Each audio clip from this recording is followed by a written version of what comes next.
Welcome to The Explainer. Today, we're going to cut right through all the AI hype. We're diving into the big, critical argument from the book AI Snake Oil to figure out what AI can really do and, maybe more importantly, what it can't. So the authors, Arvind Narayanan and Sayesh Kapoor, they kicked things off with this really powerful metaphor. They're basically saying that a lot of what's being sold as AI today is just like the miracle cure-alls from the old days. It's presented as this magical solution, but when you look closer, there's not much real proof to back up the wild claims. All right, so let's really dig into that snake oil label. What does it actually mean when we're talking about AI? And why is this a problem that goes way, way beyond just some clever marketing? Okay, so here's the basic idea. You've got these products that get a free pass because they're wrapped in the language of advanced technology. A vendor might come along and say their AI can predict who will be a great employee or spot diseases with superhuman accuracy. But once you actually put it under the microscope, the solution is often not that effective, and in the worst cases, it can be actively dangerous. And this right here, this is the absolute crux of the issue. The hype isn't harmless. It's not just fun marketing. When everyone from the media to the people making policy oversells what an AI can do, you end up with deeply flawed systems getting put into really high-stakes situations. And that's exactly when things go wrong and cause serious, real-world damage. But what makes the hype so convincing? Why do we fall for it? Well, to understand the magic trick, we first have to get a handle on a really fundamental confusion about what AI even is. You know, a huge part of the problem is that we tend to lump two totally different kinds of AI together. On one hand, you've got generative AI, think ChatGPT, which is amazing at creating new stuff like text and images. But then you have predictive AI, which is supposed to forecast the future based on past data. The hype machine just blurs these two together. It takes that feeling of magic you get from a chatbot and wrongly applies that same confidence to an algorithm that's deciding, say, if you get a loan or a job interview. They're not the same thing. This hype also does a great job of hiding some critical weaknesses.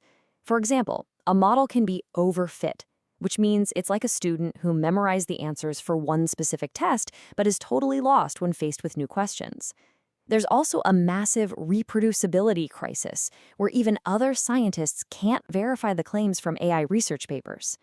And, maybe most important of all, if your training data is biased, well, the AI is going to learn and even amplify that bias. And all of this can happen inside a black box, where we literally can't see why the AI is making the flawed decisions it's making. Look, these aren't just abstract technical problems for engineers to worry about. They have a very real, very human cost. So let's look at what happens when these overhyped, underchecked systems get put in charge of decisions that can change someone's life. Let's take AI in hiring. These tools are everywhere now. The promise?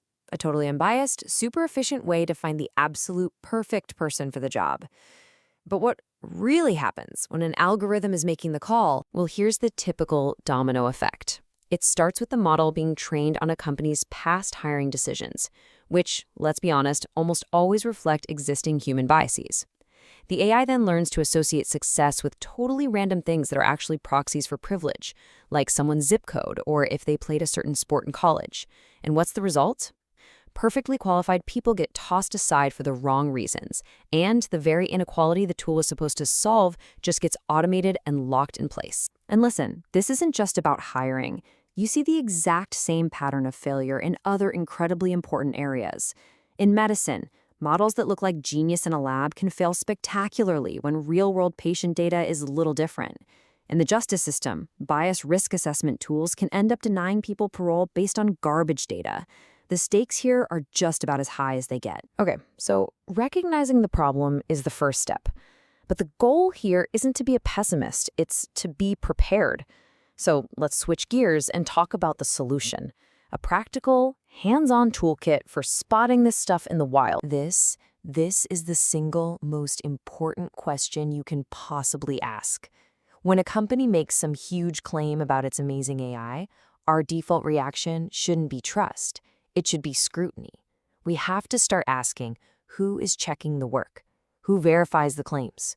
Who holds the algorithm accountable when it's wrong? And that one big question breaks down into a really powerful checklist. Before you believe any AI claim, just ask these things. 1, What is this thing actually supposed to do beyond the fuzzy marketing words? 2. How are they really measuring its performance? And does that metric even make sense? 3. Who's checking the results? Is there any independent proof, or are we just taking the vendor's word for it? And finally, and this is a big one, can you appeal the decision? Can it be contested? If you get vague answers to these questions, chances are you're looking at a bottle of snake oil. Ultimately, this is the entire goal. The authors aren't telling us to throw out AI altogether. Of course not. They're calling for discernment. The real challenge for all of us is to separate the genuine, mind-blowing advances from the empty, overblown promises. It's about developing a critical, evidence-based mindset in a world just saturated with hype. So, I'll leave you with this final thought. Now that you have this toolkit, the next time you see an AI that's promising to revolutionize the world, what are you going to see? Will you see real, genuine progress? Or will you see a shiny new bottle of snake oil?